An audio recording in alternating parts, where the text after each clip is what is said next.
Larry and Sarah Larkin-Smith came into the house with their twin daughters, Rebecca and Delphi. They were desperate for help with the girls' constant fighting and poor sleep patterns. Back at home, Sarah rarely gets a full night's sleep, as one or both of the twins usually end up in bed with her. As Sarah is epileptic, lack of sleep is a major risk to her health. Last night, Larry took control of bedtime, giving Sarah the night off. After mastering the rapid return technique, Larry finally turned in for the night. I've never done what we did last night, where I've taken the principal nighttime parent out of the room, because I wanted to see if it would all kick up, because if it did, obviously we need to address that before you leave the house. I mean, you were superb. It was just great watching, because you were half asleep but completely focused on what you were doing. The weird thing was, it was so touching, because as soon as she appeared at the door, we met. She was literally turning around and going back to bed, holding her hand out. Oh God, here he is again. It was no sort of flinging on the floor like it was the night before. Yeah. She was accepting, oh God, it's him again. Going straight back, which was so touching. It was so sweet. So sweet. It was really, really amazing. Are you pleased? Yeah, definitely. Brilliant. Because we were dubious about whether it could possibly work, because it'd gone on for so long. Mm-hmm. It just seemed to have got worse and worse. Has it surprised you? Oh, yeah, absolutely. Right, now the behaviour, it really carries the same theme, which is assertiveness. Can we watch some of a tantrum? Oh, yeah. Okay, go on then, let's have a look. Hey, come on, play nicely. Rebecca, play nicely.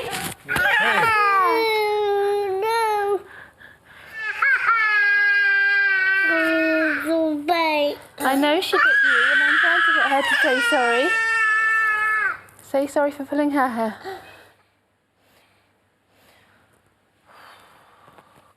Did you find watching them crying quite distressing, watching Rebecca crying quite distressing? No, I've heard that so much. I can cope with Rebecca crying. So what was the thing that made you feel the most tearful?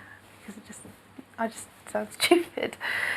And I didn't think you sounded stupid. I think you have been probably doing the wrong thing, maybe, according to Tanya, but we don't know yet. We haven't discovered what... I didn't say, please say sorry. I said, say sorry. It sounded harsh. Well, that's what we're supposed to be doing, being a little more brisk than pleading.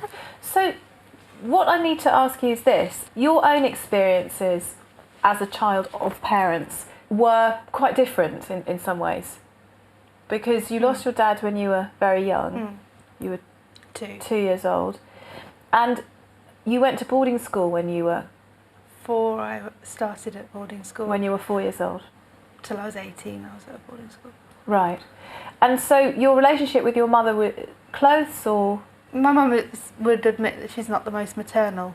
Right, okay. So therefore, for you to be a mother, particularly when you have 2 children at once, is a huge challenge. So I guess I want to say to you, haven't you done really well? But I don't think you believe that. And I don't think there's any female you're close to in your life who says to you, do you know what, Sarah?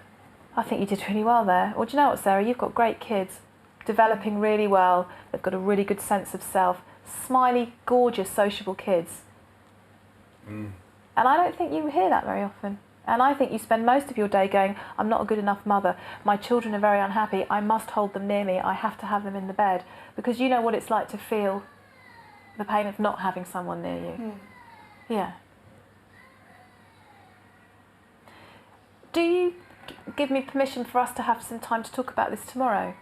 Yeah. Is it okay, Larry? Just the 2 of us? Absolutely. Because you will begin to recognise that being a mum is also sometimes saying, no, this is my time with Daddy. And that doesn't mean you're sending them to boarding school or you're dying and leaving them. It means you're just showing them that the world is that in relationships we have to share, and sometimes people who love us say no, but they'll come back.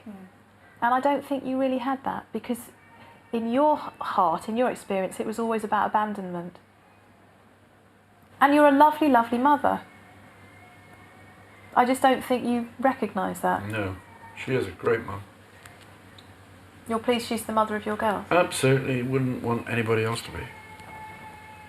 Did you know that? Thank you.